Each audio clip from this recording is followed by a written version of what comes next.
তো আমাদের যে এই শৈশবের কালটা ছিল, আমাদের বিলে আসতাম আমরা, খেলাধুলা করতাম।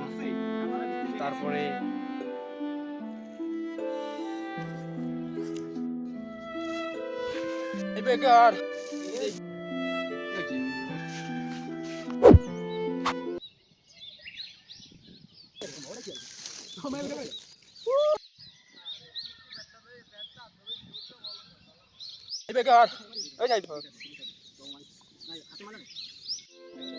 আচ্ছা সাকাত, তোমার শৈশব নিয়ে কিছু স্মৃতি মনে পড়ে কিনা এই বিলে আসলে?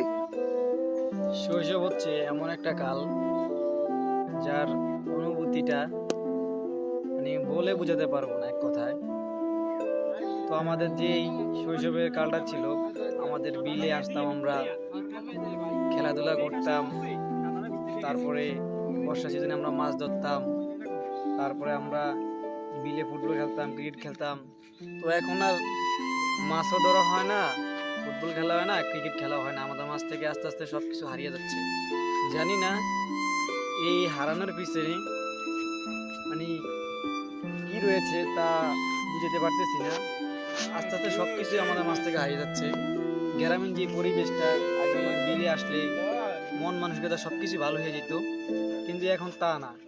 এখন কোনোটাই হচ্ছে না, উল্টা বিলে আসলে এখন মন খারাপ হয়ে যায়। মন ভালো হচ্ছে, মনটা খারাপ হয়ে যায় আরো বেশি। পরিবেশটা কেমন হয়ে গেছে, মানুষগুলো কেমন হয়ে গেছে, যা নিজের কাছে অনেক খারাপ লাগে। তো দিন শেষে একটা কথাই বলতে চাই, শৈশব নিয়ে অনেক কথা বলার ছিল কিন্তু বলতে পারতেছি না পরিবেশ দেখে।